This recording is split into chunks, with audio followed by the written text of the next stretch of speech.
Di antara yang banyak terjadi di tengah masyarakat adalah, Ustadz, saya puasa Ramadan tahun yang lalu, saya jamak niatnya di awal malam Ramadan itu. Sengaja aku berpuasa pada bulan Ramadan tahun ini lillahi ta'ala, sehingga pada malam kedua, malam ketiga, malam keempat tak niat lagi saya, Ustaz. Ya, karena sudah diborong di malam pertama. Padahal di dalam kajian-kajian, di dalam kaji yang kita sampaikan kepada para jamaah, menurut mazhab Syafi'i, man lam yubayyitis siyama fala saumalah. Siapa yang tidak memasang niat pada setiap malam hari Ramadan, maka puasanya tidak sah. Kemudian yang kedua, Bapak Ibu sekalian, persoalannya adalah ternyata di antara cara kita menyambut Ramadan itu membekali diri dengan ilmu. Ya, membekali diri dengan ilmu. Di antara yang banyak terjadi di tengah masyarakat adalah, Ustadz, saya puasa Ramadan tahun yang lalu, saya jamak niatnya di awal malam Ramadan itu. Sengaja aku berpuasa pada bulan Ramadan tahun ini lillahi ta'ala, sehingga pada malam kedua, malam ketiga, malam keempat tak niat lagi saya, Ustaz. Ya, karena sudah diborong di malam pertama. Padahal di dalam kajian-kajian, di dalam kaji yang kita sampaikan kepada para jamaah, menurut mazhab Syafi'i, man lam yubayyitis siyama fala saumalah. Siapa yang tidak memasang niat pada setiap malam hari Ramadan, maka puasanya tidak sah. Jadi berarti kita perlu ilmu. Jadi nanti niat puasa Ramadan itu selalu diulang setiap malam. Selalu dia diulang setiap malam. Malamnya kapan? Mulai dari terbenam matahari tadi. Ya, pada hari Senin hari ini terbenam matahari tadi, masuk waktu maghrib, disitulah awal mula malam sampai terbit fajar shadiq ketika nanti azan subuh. Maka di bahagian manapun kita memasang niat untuk berpuasa di malam ini, mulai dari terbenam matahari maghrib tadi sampai waktu subuh besok, silahkan dipasang niat sepanjang di dalam malam harinya. Kenapa? Karena mazhab Syafi'i menguatkan hadis man lam yubayyitis siyam fala sauma lahu. Siapa yang tidak memasang niat di malam harinya untuk berpuasa wajib Ramadan, maka puasanya tidak sah. Makanya Bapak Ibu, kalau di masjid-masjid kita di Tanah Melayu ini, di Pekanbaru, di Riau secara umum, itu sebelum berdiri salat tarawih, itu Bilal akan mengatakan begini, rahimallahu liman nawassawm. Begitu Pak ya?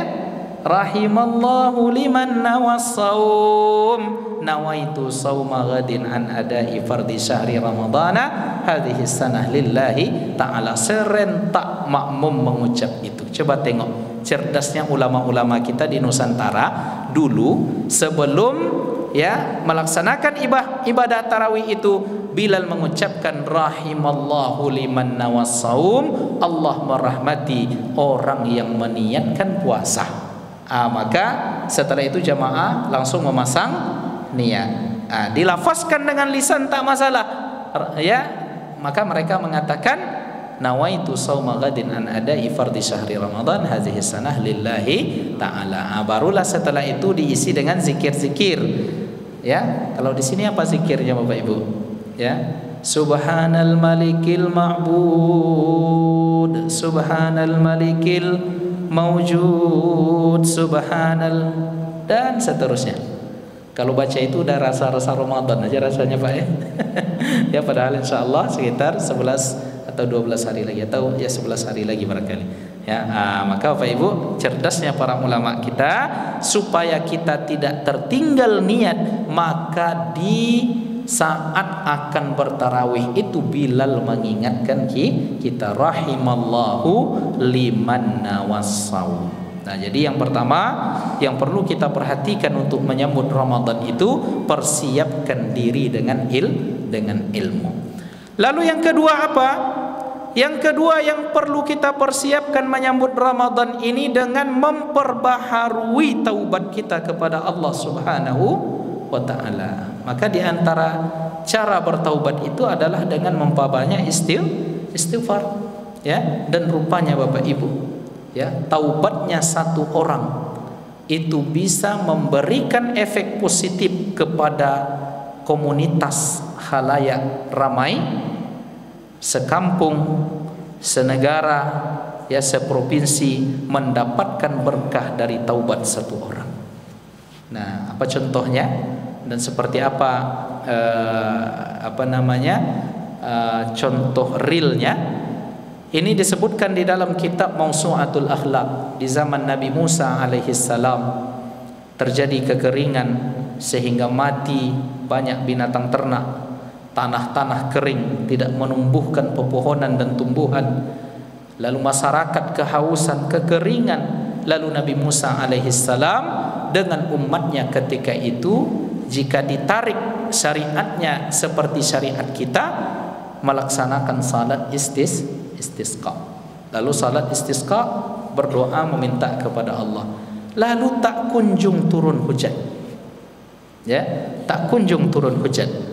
Lalu didengarlah oleh Nabi Musa ini kalam Allah, wahai Musa, kalian terhalang mendapatkan hujan, kalian tidak aku turunkan kepada kalian hujan, sebab di antara kalian yang hadir itu ada seseorang yang masih bermaksiat, belum bertaubat dengan sebenar taubat kepadaku. Gara-gara dia seorang, aku tunda menghadirkan hujan.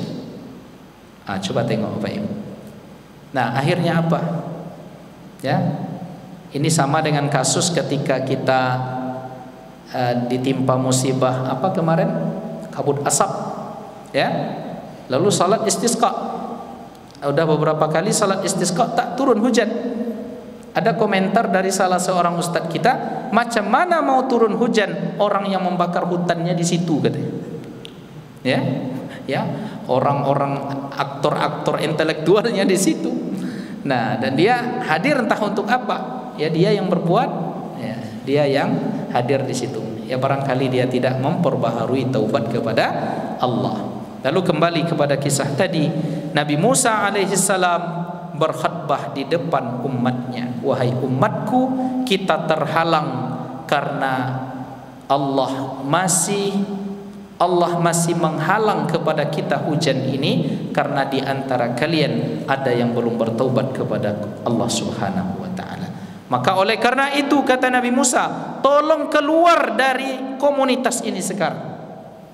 Pergi. Kami tidak perlu orang-orang seperti ini karena kami datang dengan merendahkan diri di hadapan Allah. Lalu satu orang tadi Bapak Ibu, dia tidak kunjung pergi dari jamaah tadi. Ya, macam mana pula mau pergi? Kok pergi malu? Ya, kok di situ hujan tak turun, dilema jadinya Pak, ya.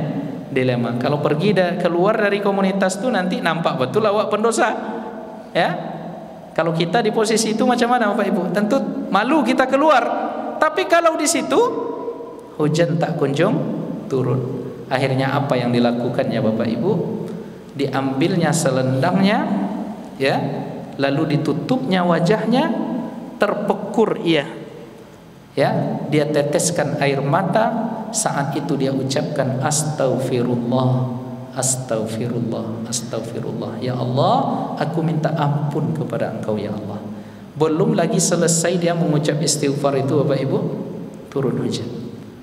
Ya, astaghfirullahalazim. Ya, dari hatinya yang begitu dalam ketika itu mengaku bahwa dia adalah seorang makhluk pendosa. Aku datang sekarang meminta ampun kepada Engkau ya Allah. 3 kali itu ia ucapkan. Belum selesai istighfar yang ketiga, awan hitam sudah datang. Seketika itu Allah hujani umat Nabi Musa alaihissalam dengan hujan rahmat. Lalu Nabi Musa heran, ya Allah, kau turunkan hujan dengan karuniamu. Tetapi saya tengok belum ada yang keluar si pemaksiat tadi dari kelompok kami. Tunjukkan kepadaku siapa dia ya Allah. Ya. Lalu apa kata Allah berkalam kepada Nabi Musa? 20 tahun dia bermaksiat kepadaku wahai Musa, aku sembunyikan ia, tak aku beberkan aibnya. Sekarang ketika ia bertaubat kepadaku, yang dengan taubat dia itu aku turunkan hujan, tak mungkin aku mempermalukannya di hadapan makhlukku. Ya, 20 tahun dia aku sembunyi maksiat dia kepadaku 20 tahun, aku sembunyikan dia, tak aku beberkan bagaimanapun aibnya. Sekarang ketika ia bertaubat, ya, tentu aku lebih menyayanginya, aku lindungi dia, aku jaga dia. Tak aku akan beritahukan kepada siapapun. Maka oleh karenanya Bapak Ibu, ya, mana tahu, ya, kita tidak tahu entah karena istighfar siapa atau ibadah siapa atau doa siapa, kita hari ini masih mendapatkan udara yang segar, rezeki yang halal, ya, kehidupan yang aman. Ya, semua itu pasti diantaranya barokah hamba-hamba Allah yang soleh.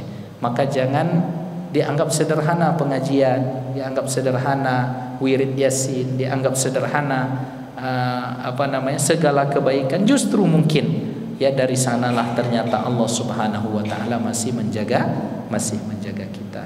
Oleh karena itu, persiapkan diri kita dengan ilmu, kemudian banyak-banyak istighfar, bertaubat kepada Allah, dan Allah berikan kita kesehatan badan zahir dan batin, panjang umur untuk bisa menghadapi bulan Ramadan. Maksimal hendaknya kita nanti beribadah di bulan Ramadan. Amin amin ya rabbal alamin. Allahumma barik lana fi Sya'ban wa ballighna Ramadan. Allahumma barik lana fi Sya'ban wa ballighna Ramadan. Allahumma ballighna Ramadan innaka ni'mal maula wa ni'man nasir.